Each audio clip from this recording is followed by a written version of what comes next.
Y si el sistema que creemos que nos da poder existe precisamente para que nunca lo tengamos realmente. Cuando éramos niños creíamos en cosas que parecían completamente reales. Creíamos en Santa Claus, creíamos en el ratón de los dientes, creíamos que alguien venía en secreto, nos observaba, decidía si nos habíamos portado bien o mal y después nos premiaba. No dudábamos, porque la historia tenía sentido, era bonita y todos los adultos a nuestro alrededor la repetían. Pero eventualmente crecimos y entendimos que esas historias no eran malintencionadas, eran relatos diseñados para que creyéramos en algo reconfortante. Sin embargo, hay una historia que la mayoría de las personas nunca deja de creer: la democracia. Porque la democracia en teoría suena perfecta, un sistema donde el pueblo elige, donde el poder pertenece a la mayoría, donde los gobernantes trabajan para la gente. Pero la pregunta es, ¿y si la democracia funciona más como Santa Claus que como un sistema real de representación? Antes de empezar quiero aclarar algo importante. Este video no defiende ninguna ideología política ni promueve sistemas autoritarios. No hablo desde la izquierda ni la derecha, ni desde ningún movimiento específico.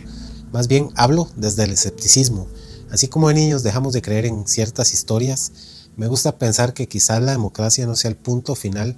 de la evolución política humana, que tal vez en algún momento podamos imaginar algo más avanzado, algo que nos mantenga humanos y no simplemente piezas de un sistema.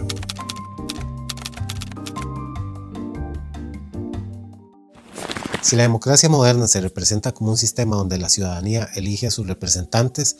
entonces el acto de votar debería ser, en teoría, una de las expresiones más puras del poder colectivo, porque simboliza la posibilidad de que cada individuo influya directamente en las decisiones que afectan su vida, su economía, su seguridad y su futuro. Sin embargo, cuando observamos con detenimiento cómo funcionan los procesos electorales contemporáneos, aparece una pregunta que rara vez se formula con suficiente honestidad. ¿Realmente elegimos quién nos gobierna o simplemente elegimos entre opciones que ya fueron previamente filtradas por estructuras de poder mucho más grandes y menos visibles? En la mayoría de los sistemas democráticos actuales, los ciudadanos no participan en la construcción inicial del menú político, sino únicamente en la selección final de candidatos que han atravesado procesos internos complejos, controlados generalmente por partidos políticos, alianzas estratégicas, financiamiento privado y redes de influencia que determinan quién tiene la posibilidad real de competir y quién queda fuera antes incluso de llegar a las urnas. Los partidos políticos, que originalmente surgieron como mecanismos de organización ideológica y representación social, han evolucionado en muchos casos hacia estructuras altamente institucionalizadas, que funcionan como portales de acceso al poder, donde ascender dentro de la jerarquía partidaria requiere no solo apoyo popular, sino también capital económico, respaldo empresarial, lealtades internas y capacidad para negociar dentro de sistemas políticos que operan como verdaderos ecosistemas cerrados. Las campañas electorales, que suelen representarse como ejercicios de persuasión pública, funcionan también como proyectos financieros de gran escala, donde la visibilidad mediática, la publicidad, la logística territorial, la presencia digital y la construcción de imagen requieren inversiones millonarias que,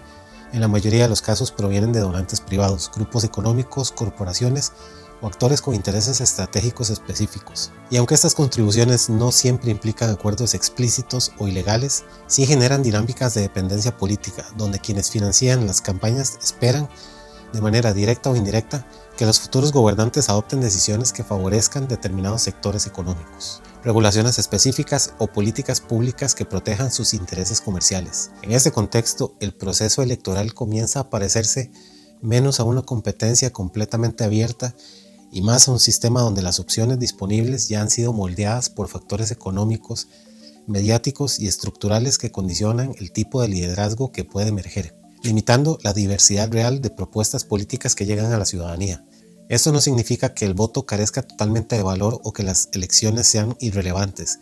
porque dentro de esos márgenes existen diferencias reales entre proyectos políticos, decisiones legislativas y orientaciones ideológicas que pueden impactar la vida social, pero sí plantea la posibilidad de que la libertad de elección opere dentro de un marco previamente delimitado, donde el rango de cambio permitido rara vez altera las bases estructurales del sistema. Además, en la era moderna, el papel de los medios de comunicación y las plataformas digitales ha adquirido una influencia determinante en la construcción de percepciones políticas, porque no solo informan, sino que también seleccionan qué narrativas se amplifican, qué temas se priorizan y qué figuras reciben mayor exposición pública. Lo dije antes y lo digo de nuevo. La democracia simplemente no funciona. Bien, en su carrera, un reportero se entera de cosas que por alguna razón no puede dar a conocer. Pero generando escenarios donde la popularidad electoral puede depender tanto de la visibilidad mediática como de la viabilidad política o la preparación técnica de un candidato. A esto se suma el fenómeno del marketing político, que ha transformado progresivamente a los candidatos en productos electorales cuidadosamente diseñados para conectar emocionalmente con distintos segmentos de la población, utilizando estrategias publicitarias, análisis de datos de segmentación psicológica y construcción de marca personal, que en muchos casos priorizan la percepción pública sobre la discusión profunda de propuestas estructurales. De esta manera, la democracia representativa moderna puede convertirse en un sistema donde el acto de votar conserva un enorme valor simbólico y emocional, pero donde la capacidad real de transformar las reglas fundamentales del poder político y económico permanece considerablemente limitada por redes de influencia que operan antes, durante y después de cada proceso electoral. La consecuencia de este modelo no es necesariamente la ausencia de participación ciudadana,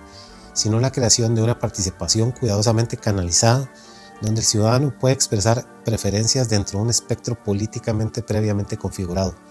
generando la sensación de control democrático, mientras las estructuras centrales del poder permanecen relativamente estables a lo largo del tiempo, independientemente de qué partido o ideología ocupe temporalmente los cargos de gobierno.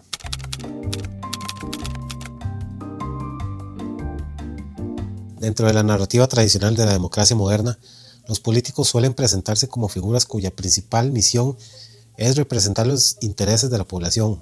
actuar como intermediarios entre el Estado y la ciudadanía, y tomar decisiones orientadas al bienestar colectivo, una imagen que se refuerza constantemente a través de discursos públicos, campañas electorales y símbolos institucionales que colocan al político como un servidor del pueblo. Sin embargo, cuando se analiza con mayor detenimiento la dinámica real de las carreras políticas contemporáneas, comienza a aparecer un patrón que se asemeja menos a una vocación temporal de servicio social y más a una trayectoria profesional estructurada, donde el poder político se convierte en un espacio de desarrollo personal, económico y estratégico que puede prolongarse durante décadas atravesando distintos cargos, partidos o instituciones sin abandonar nunca el núcleo del sistema. En muchos países, la política ha evolucionado hacia una actividad altamente especializada, donde acceder a posiciones de liderazgo requiere construir redes de contacto, obtener respaldo financiero, consolidar alianzas internas y desarrollar habilidades de negociación que poco tienen que ver con la representación directa de las necesidades ciudadanas y mucho con la supervivencia de estructuras partidarias complejas. Esto no significa que no existan políticos con motivaciones genuinamente sociales o con vocación de transformación, pero sí revela que el entorno en el que operan está diseñado bajo incentivos que premian la permanencia en el poder, la acumulación de influencia y la capacidad de mantener relaciones estratégicas con actores económicos y políticos que garantizan estabilidad dentro del sistema. La política, en este sentido, comienza a funcionar de manera similar a una industria, donde los cargos políticos pueden convertirse en escalones dentro de una carrera progresiva que incluye asesorías privadas, puestos en corporaciones, participación en organismos internacionales o retorno a funciones estatales, generando lo que muchos analistas describen como una puerta giratoria entre el sector público y el sector privado. Este fenómeno crea un escenario donde quienes toman decisiones regulatorias, económicas o sociales pueden eventualmente beneficiarse profesionalmente de esas mismas decisiones en el futuro, estableciendo relaciones de independencia entre el poder político y el poder corporativo, que difuminan los límites entre el interés público y el interés empresarial. Además, el ejercicio del poder político ofrece beneficios que van mucho más allá del salario formal. Incluye acceso privilegiado a información estratégica, capacidad de influir en políticas económicas, construcción de redes internacionales de contacto y la posibilidad de consolidar un capital simbólico que puede traducirse en oportunidades financieras o profesionales una vez terminada la carrera electoral. Dentro de este contexto, el concepto del político como salvador social comienza a enfrentarse a una realidad más compleja, donde las decisiones públicas no siempre responden únicamente a la voluntad popular, sino también la necesidad de mantener equilibrios entre grupos de presión financiadores, instituciones económicas y actores internacionales que participan, directa o indirectamente, en la definición de políticas estatales. A esto se suma el hecho de que los sistemas democráticos contemporáneos suelen estar estructurados de manera que el acceso a cargos relevantes dependen en gran medida del respaldo de partidos políticos tradicionales,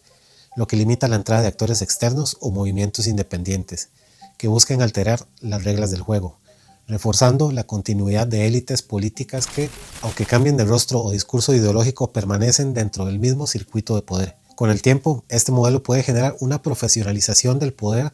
donde la política deja de ser una herramienta para transformar estructuras sociales profundas y se convierte en un espacio de administración del sistema existente, donde el principal objetivo no es necesariamente resolver problemas estructurales de raíz, sino gestionarlos de manera que no comprometan la estabilidad institucional ni los intereses económicos dominantes. De esta forma, el político moderno puede transformarse en una figura que opera simultáneamente como un representante público, negociador institucional, gestor económico y estratega de poder, desempeñando un rol que se parece menos al de un líder social y más al de un administrador dentro de una red compleja de intereses que condicionan el alcance real de sus decisiones. Y es precisamente esta transformación la que permite que el poder político contemporáneo no dependa exclusivamente de individuos específicos, sino de estructuras profesionales que continúan funcionando independientemente de quién ocupe temporalmente los cargos visibles, creando sistemas donde los gobiernos cambian, los discursos evolucionan y las promesas se renuevan, pero las dinámicas fundamentales del poder permanecen sorprendentemente constantes.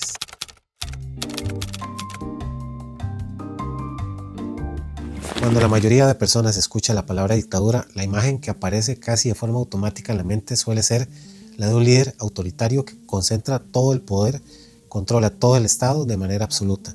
restringe libertades civiles, persigue opositores políticos y gobierna mediante el miedo, la censura y la represión directa.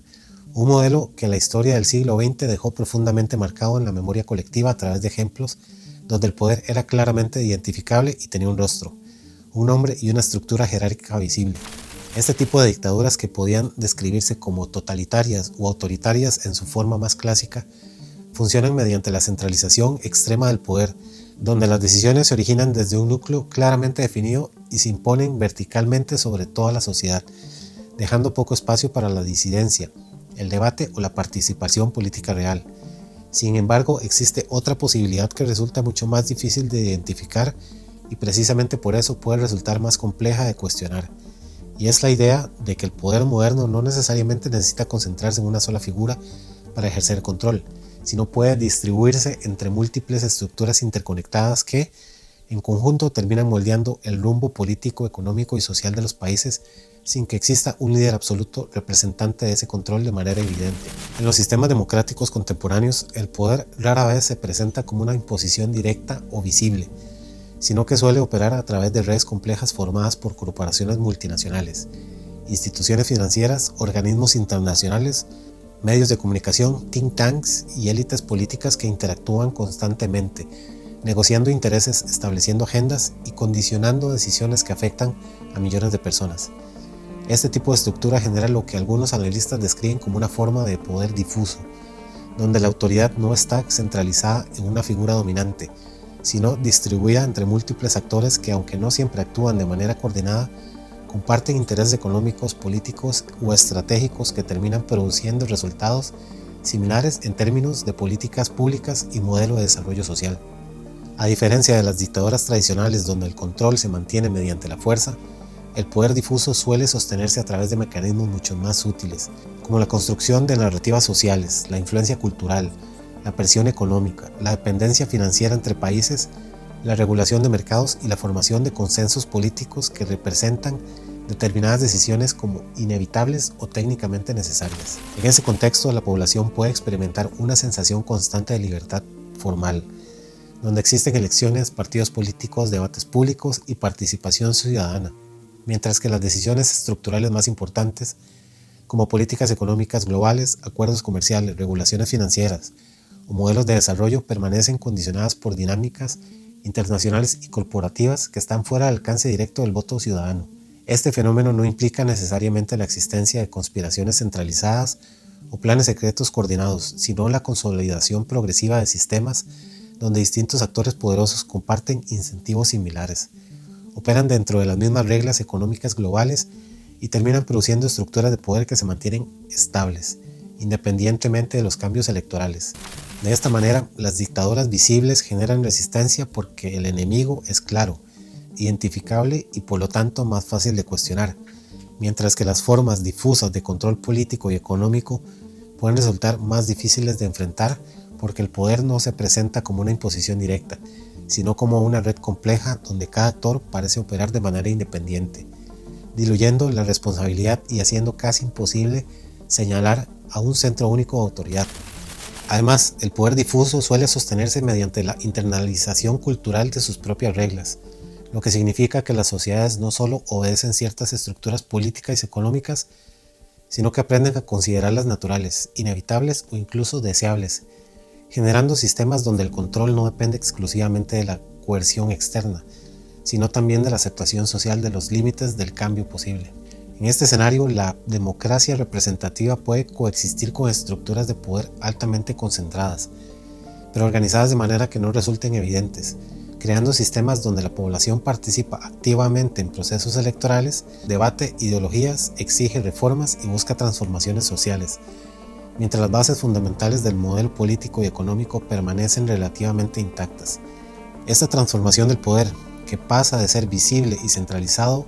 a difuso y estructural, plantea una pregunta profundamente incómoda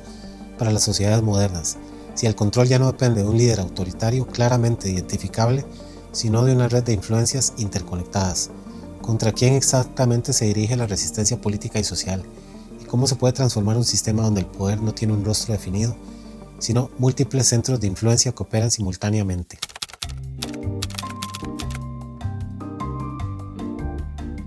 Uno de los mecanismos más efectivos para mantener este sistema es dividir a la población en bandos ideológicos: izquierda contra derecha, progresistas contra conservadores, capitalismo contra socialismo, debates que parecen profundamente opuestos, pero que muchas veces ocurren dentro del mismo marco de poder. Porque sin importar el discurso público, muchos gobiernos terminan tomando decisiones similares cuando se trata de defender intereses económicos dominantes, mantener estabilidad financiera global, responder a presiones corporativas, proteger estructuras institucionales existentes.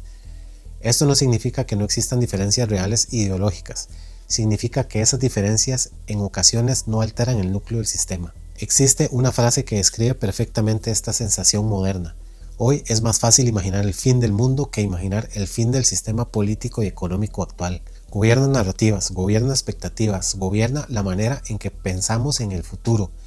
La democracia entonces puede convertirse en algo paradójico, un sistema que promete cambio pero que está diseñado para absorber ese cambio sin transformarse realmente. Cuestionar la democracia no significa defender dictaduras, no significa rechazar derechos civiles, no significa negar avances históricos importantes, significa hacer una pregunta que pocas veces se permite: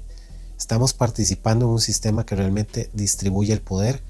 o en uno que simplemente nos hace sentir que participamos? Tal vez la democracia no sea una mentira total, pero tampoco necesariamente es la historia completa. Y como pasó con Santa Claus,